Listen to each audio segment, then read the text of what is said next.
Hello students. Today I am going to start a new topic in the subject of cost accounting. The topic is computation of overhead rates. So far we have discussed a topic called distribution of overheads, and you are expected to be punctual in your studies. Take down all the 4 problems solved by me, and I tell the same with distribution of overheads. Distribution of overheads. In this topic, we have solved 4 problems, and from today onwards, I am going to start a new topic called, or you may call it a new chapter called computation or calculation of overhead rates. This is a new topic. On this topic, you will have one full problem carrying sometimes 15 marks, sometimes 8 or 7 marks. So in this topic, there are 5 overheads rates to be calculated. Then what is, well, let me once again tell you the meaning of overhead. Overhead means indirect expenses incurred by a particular business undertaking in its production process. Based on functions, there are 3 types of overheads. One is factory overhead, second one is office overhead, and third and last one is selling and distribution overhead. Okay, there are 3 types of overheads. Thus, overhead means indirect expense. In simple words, overhead means indirect expenses. Then we have, in the previous chapter, we have seen the distribution of overheads among production departments and service department on certain basis. We have solved 4 problems. From today onwards, let me start the new topic because the syllabus is lagging behind. Let me solve 3 or maximum 4 problems on each topic. Computation of overheads, overhead rates. Right. There are 5 overhead rates which we calculate. Of the 5 overhead rates, first 2 rates are very important from the point of examination. In the examination, one problem will be asked in the examination for each first 2 topics of calculation of overheads. The first one is methods of calculation of overhead rates. First one is machine hour rate.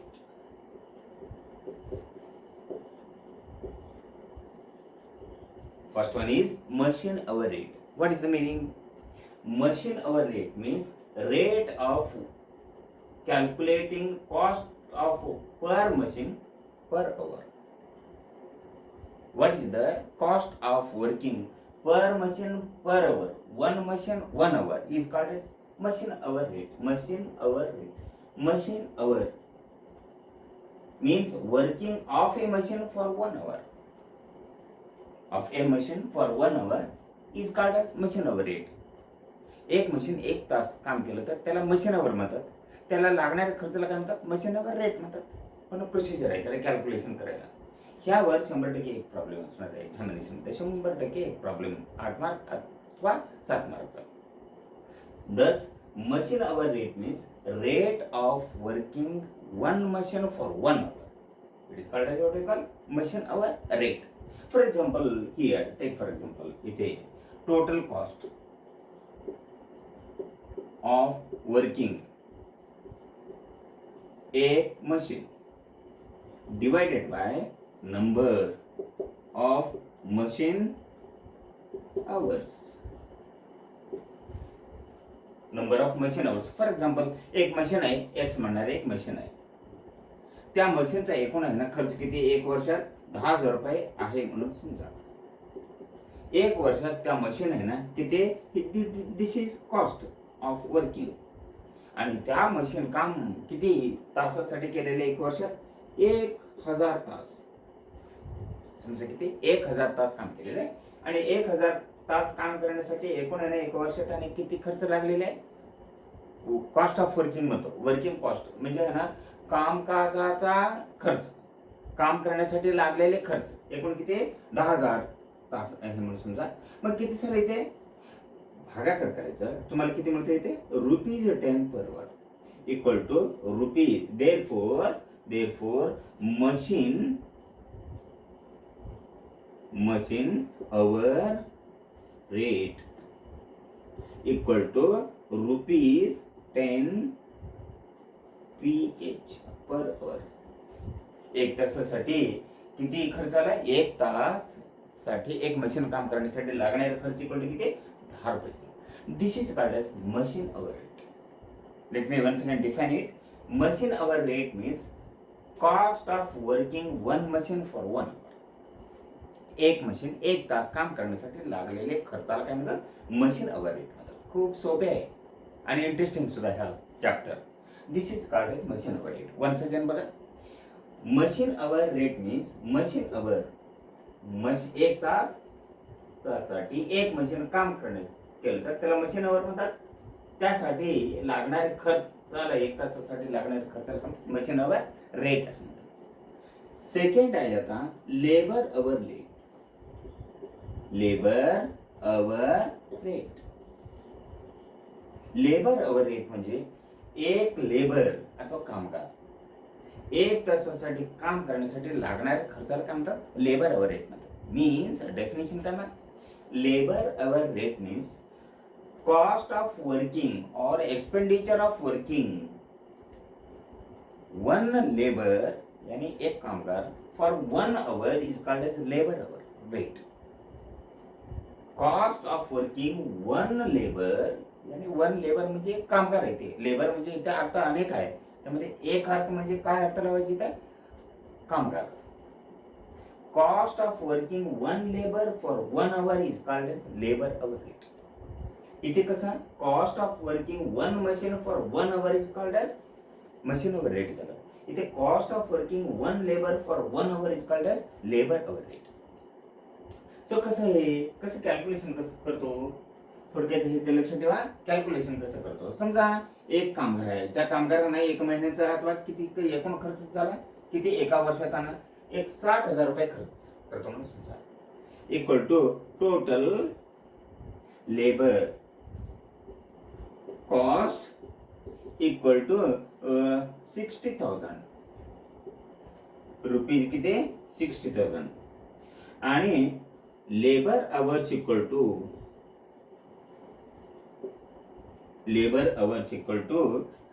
किती 20,000 आता इथे किती म्हणू आम्ही 2,000 म्हणा. Hours equal to 2,000. Therefore labour hour rate equal to labour hour rate equal to cost total cost divided by labour hours equal to total cost equal to किती झाला 60,000 रुपये खर्च आलेले आणि total labour hours equal to किती 2,000 आहे म्हणून समजू इक्वल टू रुपीज. हे 3 शून्य रद्द 60 भागले 2 इक्वल टू किती 30 रुपये. ₹30 पर आवर किती ₹30 पर आवर म्हणजे एक कामगार एक तासासाठी काम करण्यासाठी लागलेले खर्च किती 30 रुपये. Labour hour rate. Once again बघा, हे दोन आहे ना एक्झामिनेशन पॉइंट ऑफ व्ह्यू अतिशय महत्त्वाचं आहे. These two methods are very important from the point of examination because in the examination you will definitely come across one problem each on these two methods. Definitely. On this method there may be a problem in the examination carrying 8 mark and on this method 7 mark. Total it makes a 15 marks problem. These two methods, machine hour rate and labor hour rate, these two methods are very important from the point of view of examination. You will definitely come across. तुमच्यासाठी examination मध्ये 100% एक problem असणार. You will definitely come across a problem, one problem each on these two methods. One problem each on these two methods म्हणजे या दोन्ही मेथडवर प्रत्येकांवर examination मध्ये किमान एक प्रॉब्लेम तर असणार. you will come across at least one problem on these two methods, both methods in the examination, carrying 8 mark or 7 mark. Total makes 15 mark. So this should be kept in mind by. This is very very important. This is हाला आता आणखी 3 method आहे, ते सुद्धा महत्त्वाचं आहे, पण एवढं महत्त्वाचं नाही. हे 2 मेथड आहे ना एक्झामिनेशन मध्ये, एवढं महत्त्वाचं नाही. ते 2 मेथड कोणते आहेत थोडक्यात बघूया. थोडक्यात तुम्हाला सांगायला प्रयत्न करतो.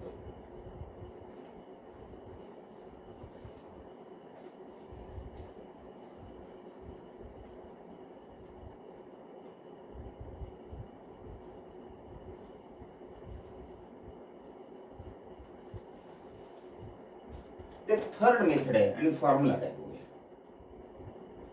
थर्ड मेथड कोणती? थर्ड मेथड इक्वल टू बघा percentage of prime cost method.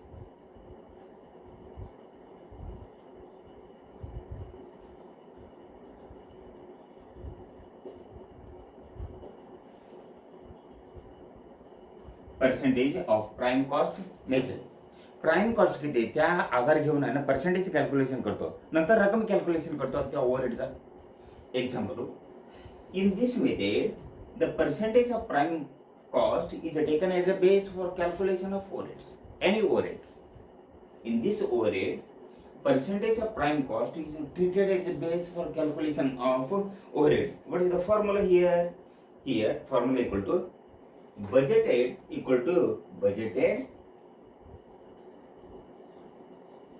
or actual overheads divided by budgeted prime cost. Budgeted prime cost into, it is always calculated in terms of percentage.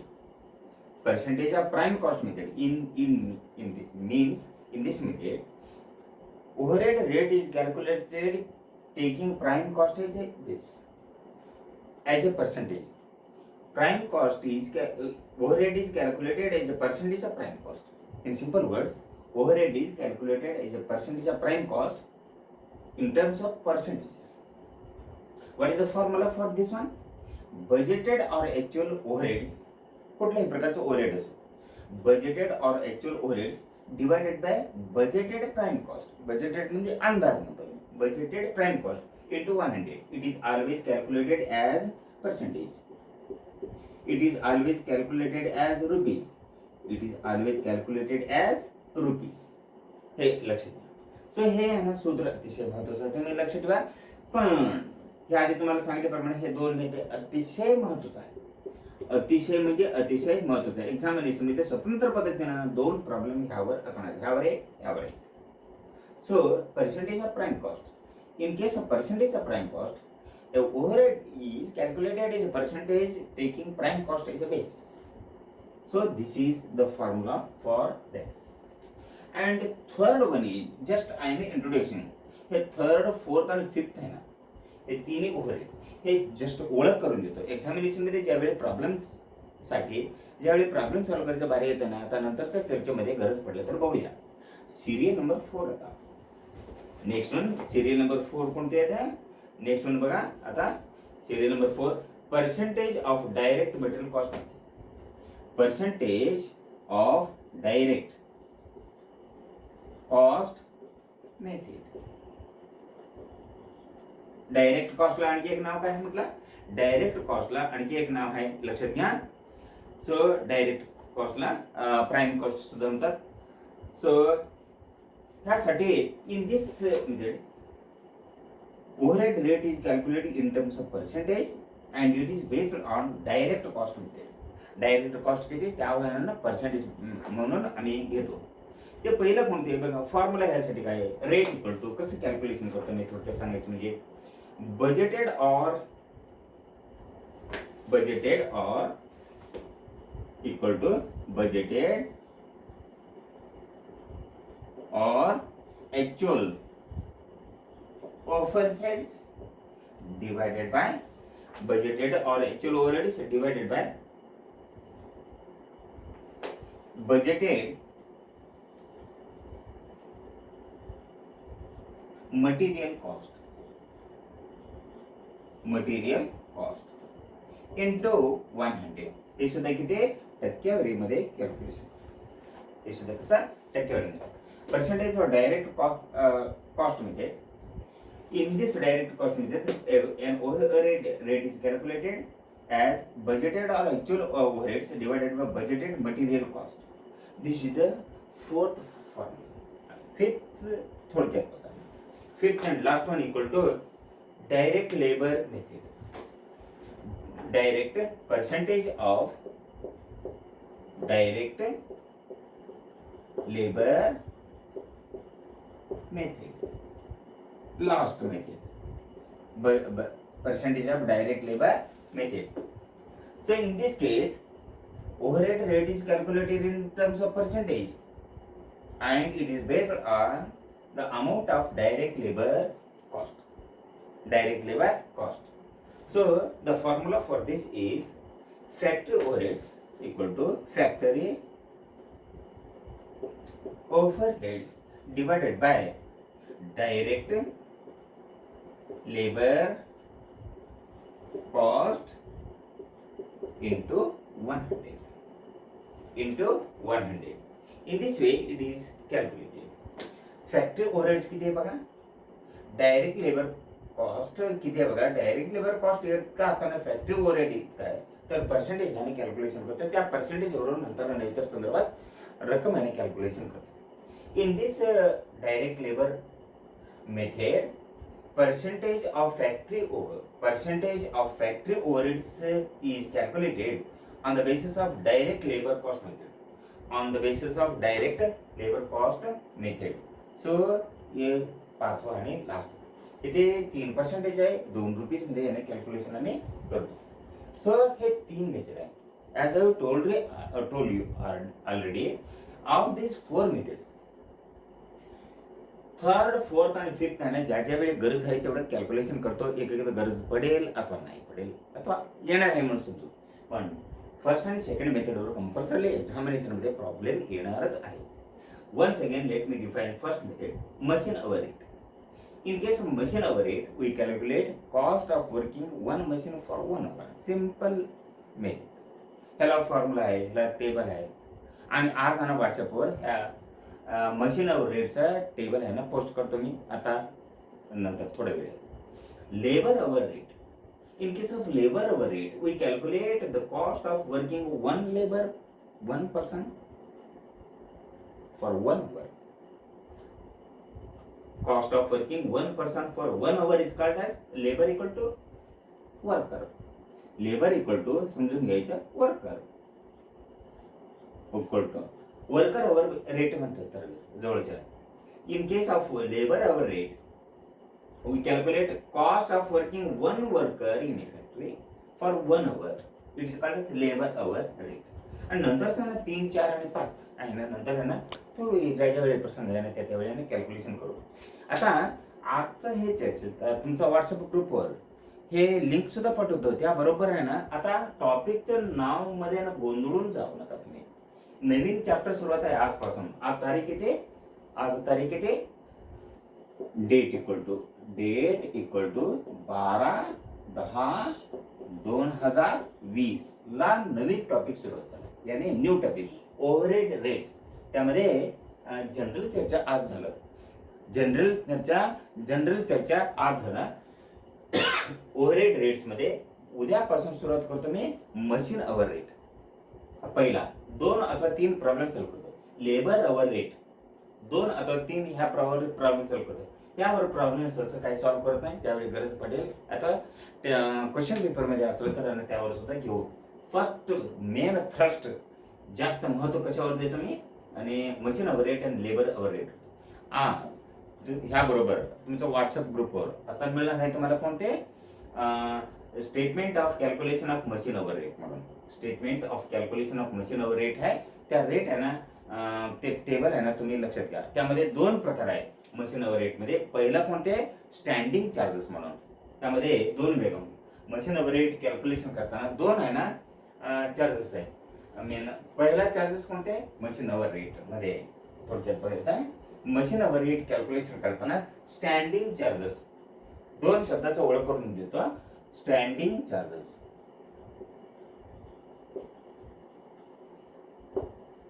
अथवा स्टँडिंगला दुसरं नाव काय घेत आहे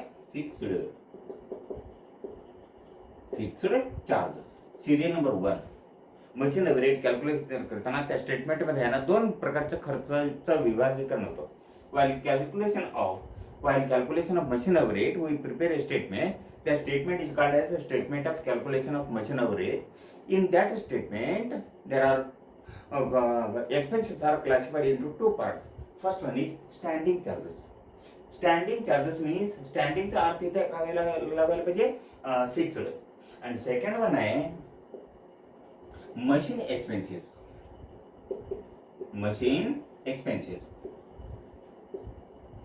अथवा machine expenses हमेशा ना variable असतात व्हेरिएबल चार्जेस मशीन चार्जेस अथवा व्हेरिएबल चार्जेस असतात दोन प्रकारचे खर्च आहे इथे 5-6 आहे इथे 5 आहे आणि इथे आहे ना टेबल आहे इथे कॉलम्स आहे दोन कॉलम्स एवढं झाले की ह्यामध्ये काय नाही त्याचा आहे ना फॉर्मॅट आहे ना आज तुम्हाला व्हॉट्सअप ग्रुपवर तुम्हाला पोस्ट करतो सो हे आज आहे ना आजपासून नवीन आहे ओव्हरहेड रेट्स मागचा ना टॉपिक कोणते overhead distribution of overhead sir आता ओव्हरहेड रेट्स आणून आहे त्या ना नवीन टॉपिक आहे ना तुम्ही लक्षात ठेवायला पाहिजे उद्यापासून आहे ना ह्या ओव्हरहेड रेटमध्ये मशीन अवर रेट आहे ना चर्चेसाठी घेतो आणि स्टेटमेंट तुम्हाला पाठवल्यानंतर त्या स्टेटमेंटला तुमच्या नोटबुकमध्ये लिहून घ्यायचं आहे.